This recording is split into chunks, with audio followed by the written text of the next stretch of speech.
ലോകത്തോട് ഇസ്രായേൽ യുദ്ധപ്രഖ്യാപനം നടത്തുന്നു എന്ന് തന്നെ പറയാം നെതന്യാഹുവിന്റെ ഇന്നത്തെ പരാമർശങ്ങളിലൂടെ. ഇത് തന്നെയാണ് കഴിഞ്ഞ കുറെ നാളായി ഇസ്രായേൽ ഈ ലോകത്തോട് പറഞ്ഞുകൊണ്ടിരിക്കുന്നത്.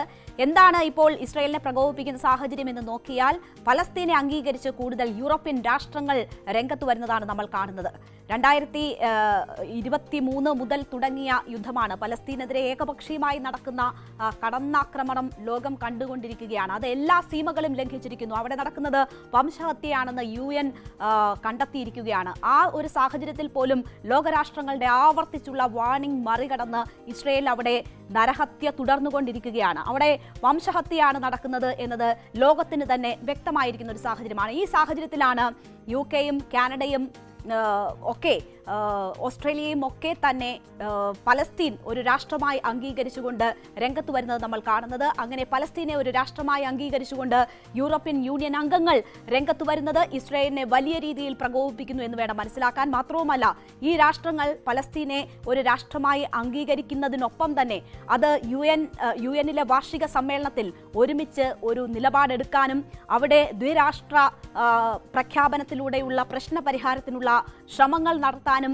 യോജിച്ച് നീങ്ങുന്നതാണ് നമ്മൾ കാണുന്നത്. അങ്ങനെ ഈ വിഷയത്തിൽ ലോകരാഷ്ട്രങ്ങൾ ഇടപെടുന്ന ഒരു സാഹചര്യം സംജാതമായിരിക്കുമ്പോൾ ഇസ്രായേൽ അതിനു മുന്നിൽ പതറുന്നില്ല. മാത്രവുമല്ല, ലോകരാഷ്ട്രങ്ങളെ വെല്ലുവിളിച്ചുകൊണ്ട് ഇസ്രായേൽ മുന്നോട്ട് പോകുന്നത് കൂടി നമ്മൾ കാണുകയാണ്. നെതന്യാഹു ഇപ്പോൾ അമേരിക്കയിലാണുള്ളത്. ഞാൻ വന്നിട്ട് കൂടുതൽ മറുപടി എന്നതാണ് നെതന്യാഹു പറയുന്നത്. ഇപ്പോൾ ഈ ലോകരാഷ്ട്രങ്ങൾ പലസ്തീന് വേണ്ടി ഒന്നിക്കുമ്പോൾ നെതന്യാഹുവിന് അവരോട് പറയാനുള്ളത് ഇത് നിങ്ങൾ ഭീകരവാദത്തിന് നൽകുന്ന പിന്തുണയാണ്. ഒക്ടോബർ 7-ന് ഇസ്രായേലിനെ ആക്രമിച്ച ഭീകരവാദികളെ നിങ്ങൾ പിന്തുണയ്ക്കുകയാണ് ഈ പ്രഖ്യാപനത്തിലൂടെ അല്ലെങ്കിൽ ഈ പിന്തുണയിലൂടെ ചെയ്യുന്നത് എന്നതാണ് നെതന്യാഹു പറയുന്നത്. ഒപ്പം തന്നെ ജോർദാൻ നദിയുടെ പടിഞ്ഞാറ് ഭാഗത്ത് ഒരു പലസ്തീൻ രാഷ്ട്രം ഉണ്ടാകില്ല എന്ന് അസന്നിഗ്ധമായി വ്യക്തമാക്കുകയാണ് ബെഞ്ചമിൻ നെതന്യാഹു ചെയ്തിരിക്കുന്നത്. അങ്ങനെ ഒരു രാഷ്ട്രം സാധ്യമാകാൻ പോകുന്നില്ല എന്ന് പറയുന്നു. അതൊരു വെല്ലുവിളിയാണ്, ലോകത്തിനോടുള്ള വെല്ലുവിളിയാണ്. പലസ്തീനെ മറ്റു രാഷ്ട്രങ്ങൾ അംഗീകരിക്കുമ്പോൾ അത് സംഭവിക്കാൻ പോകുന്നില്ല എന്ന തുറന്നു പറച്ചിലും വെല്ലുവിളിയും നെതന്യാഹു നടത്തുന്നതാണ് നമ്മൾ കാണുന്നത്. മാത്രവുമല്ല, അവിടെ വെസ്റ്റ് ബാങ്കിൽ കൂടുതൽ പ്രദേശങ്ങൾ കീഴടക്കും, വെസ്റ്റ് ബാങ്കിലേക്ക് കടന്നു കയറും എന്ന ഒരു കാര്യം കൂടി നെതന്യാഹു ചൂണ്ടിക്കാട്ടുകയാണ്. യാതൊരു തരത്തിലും പിന്നോട്ടില്ല, ലോകരാഷ്ട്രങ്ങളെല്ലാം ഒറ്റയ്ക്ക് നിന്നാലും തങ്ങൾ മുന്നോട്ട് തന്നെ എന്ന് സൂചിപ്പിക്കുകയാണ് നെതന്യാഹു ഇന്ന് ഈ വെല്ലുവിളിയിലൂടെ ചെയ്തിരിക്കുന്നത്. നമുക്കറിയാം, അവിടെ കരയാക്രമണം കൂടി ആരംഭിച്ചിരിക്കുന്നു. കഴിഞ്ഞയാഴ്ച തുടങ്ങിയ കരയാക്രമണം, അതിൽ ജീവനറ്റ് വീഴുന്ന മനുഷ്യർ നിരവധിയാണ്. ഓരോ ദിവസവും 50-ലധികം പേർ മരിക്കുന്നു എന്നതിന്റെ കണക്കുകൾ വന്നുകൊണ്ടിരിക്കുകയാണ്. അഭയാർത്ഥികളുടെ പ്രവാഹം ഒരു ഭാഗത്ത് നടന്നുകൊണ്ടിരിക്കുന്നു. അപ്പോഴും അവശേഷിക്കുന്ന പാർപ്പിട സംശയങ്ങൾ വരെ ലക്ഷ്യമിട്ടുകൊണ്ട് അവിടെ കരയാക്രമണം, വ്യോമാക്രമണങ്ങൾ തുടർന്നുകൊണ്ടിരിക്കുകയാണ്. ഭക്ഷണം കിട്ടാതെ മരിക്കുന്നവരുടെ എണ്ണം അവിടെ കൂടി വരുന്നു. ആ സാഹചര്യമൊക്കെ നിലനിൽക്കുകയാണ്.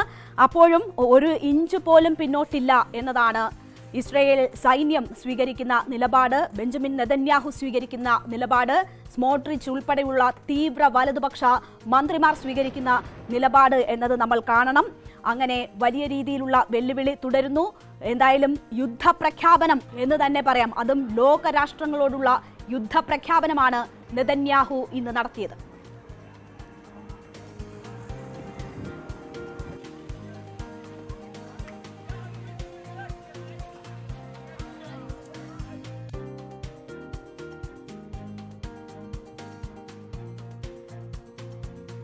ഇന്നലെ മാത്രം നടന്ന ആക്രമണം, അത് 46 പേരുടെ ജീവൻ എടുത്തിരിക്കുന്നു ഇസ്രായേലിൽ എന്നതാണ് മനസ്സിലാകുന്നത്. 46 ജീവനുകൾ കവർന്ന ആക്രമണം ഇന്നലെ മാത്രം ആ ഭൂമിയിൽ നടന്നിരിക്കുകയാണ്. അതിൽ 19 സ്ത്രീകൾ ഉൾപ്പെടുന്നു. ഈ കൊല്ലപ്പെടുന്നവരിൽ സ്ത്രീകളുടെയും കുട്ടികളുടെയും എണ്ണം കൂടുതലാണ്. അത്രമാത്രം നരഹത്യ അവിടെ നടക്കുകയാണ്.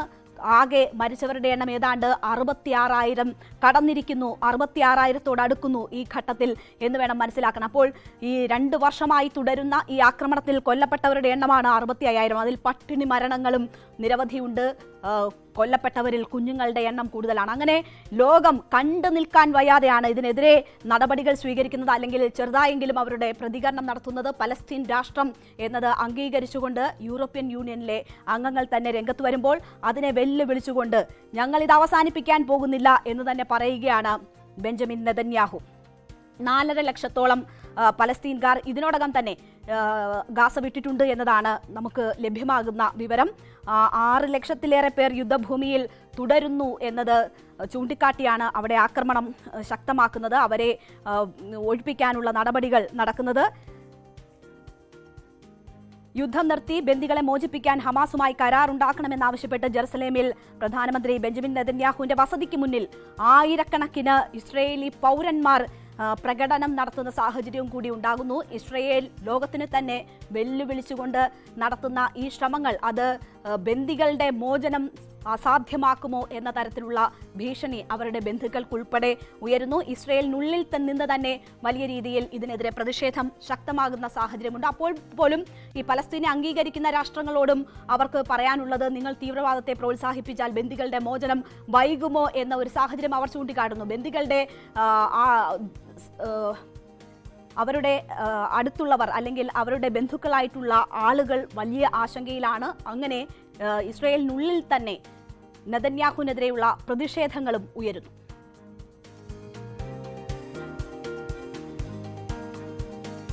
I have a clear message for those leaders who recognize a Palestinian state after the horrific massacre on October 7th. You are giving a huge reward to terrorism. And I have another message for you. It will not happen. A Palestinian state will not be established west of the Jordan River. For years, I prevented the establishment of this terrorist state, despite tremendous pressure both domestically and internationally. We did this with determination, and we did it with diplomatic wisdom.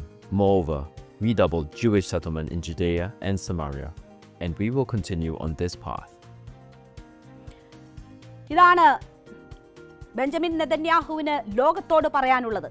ആഭ്യന്തരമായും പുറമേ നിന്നുമുള്ള എല്ലാത്തരം എതിർപ്പുകളെ മറികടന്നുകൊണ്ടാണ് താൻ ഇതുവരെ മുന്നോട്ട് പോയിട്ടുള്ളത്. അത് തുടരും എന്ന് തന്നെയാണ് പറയുന്നത്. അതായത് നമ്മൾ നേരത്തെ സൂചിപ്പിച്ചതുപോലെ ബന്ദികളുടെ മോചനം അതിന്റെ ആ ലക്ഷ്യങ്ങളെ തകർക്കുന്നതാണ് ഇപ്പോഴത്തെ നീക്കം എന്ന് പറഞ്ഞ് അതിനെതിരെ പ്രക്ഷോഭ രംഗത്തുള്ള ആളുകൾക്ക്, ആയിരക്കണക്കിന് ഇസ്രയേൽ പൗരന്മാർക്ക് കൂടിയുള്ള മുന്നറിയിപ്പാണ് ബെഞ്ചമിൻ നെതന്യാഹു നൽകുന്നത്. ആഭ്യന്തരമായും അന്താരാഷ്ട്ര തലത്തിലുമൊക്കെയുള്ള എല്ലാ തരത്തിലുള്ള വെല്ലുവിളികളെയും നേരിട്ടുകൊണ്ടാണ് താൻ മുന്നോട്ട് പോയിട്ടുള്ളത്. ഇവരെ ഉന്മൂലനം ചെയ്യും വരെ അത് തടസ്സപ്പെടുത്താൻ ആർക്കും കഴിയില്ല എന്നതാണ് പറയുന്നത്. ജോർദാൻ നദിയുടെ പടിഞ്ഞാറ് ഭാഗത്ത് പലസ്തീൻ എന്നൊരു രാഷ്ട്രം ഉണ്ടാകില്ല എന്ന് ഉറപ്പിച്ചു പറയുകയാണ് ബെഞ്ചമിൻ നെതന്യാഹു ചെയ്തിരിക്കുന്നത്.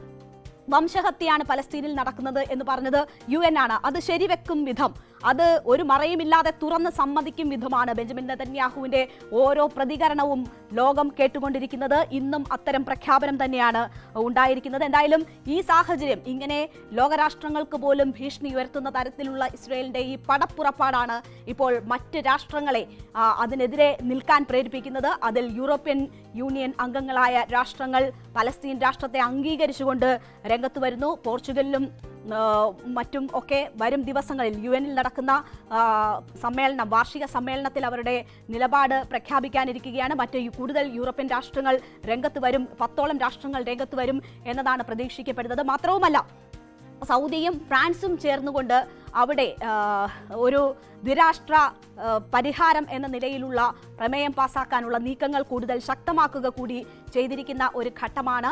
അവിടെയാണ് ഇപ്പോൾ ഇങ്ങനെ ഒരു നിലപാട് കടുപ്പിക്കൽ ഇസ്രയേലിന്റെ ഭാഗത്തു നിന്നും ഉണ്ടാകുന്നത്. ഈ പ്രമേയം വരാനിരിക്കുന്നു. മാത്രവുമല്ല, ഈ രീതിയിൽ വെല്ലുവിളി തുടരുന്ന സാഹചര്യം നയതന്ത്ര തലത്തിലൊക്കെ വലിയ പ്രശ്നങ്ങൾ സൃഷ്ടിക്കും എന്നാണ് കരുതപ്പെടുന്നത്. കാരണം നമുക്കറിയാം, ഇസ്രയേലിന് പിന്തുണ നൽകി ഒപ്പമുള്ളത് അമേരിക്കയാണ്. അപ്പോൾ അമേരിക്കയ്ക്കും ഇസ്രയേലിനും എതിരെയാണ് യൂറോപ്യൻ യൂണിയനിലെ രാഷ്ട്രങ്ങൾ ഉൾപ്പെടെ നിലപാട് സ്വീകരിക്കാൻ പോകുന്നത്. അത് ഈ രാഷ്ട്രങ്ങൾ തമ്മിലുള്ള നയതന്ത്ര ബന്ധത്തെയൊക്കെ പല വിധത്തിൽ ബാധിക്കാനിടയാക്കുന്ന സാഹചര്യങ്ങൾ സൃഷ്ടിക്കപ്പെടും എന്നാണ് കരുതുന്നത്. അങ്ങനെ ഒരു സാഹചര്യം സൃഷ്ടിക്കപ്പെട്ടാൽ അത് പല പ്രതിസന്ധികളിലേക്കും നയിക്കും.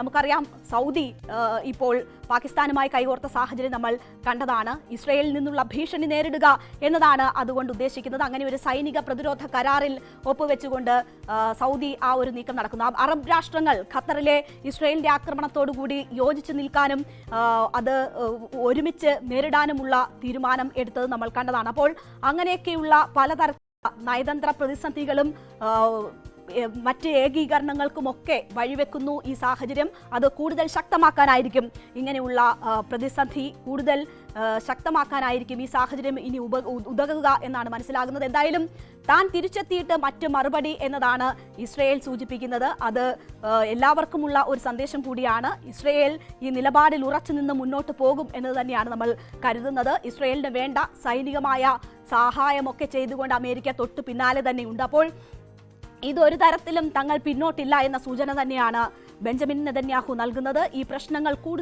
കൂടുതൽ പ്രതിസന്ധിയിലേക്ക് പോകുന്നു എന്നതിന്റെ സൂചനകൾ തന്നെയാണ് മിഡിൽ ഈസ്റ്റിൽ നിന്നും വന്നുകൊണ്ടിരിക്കുന്നത്.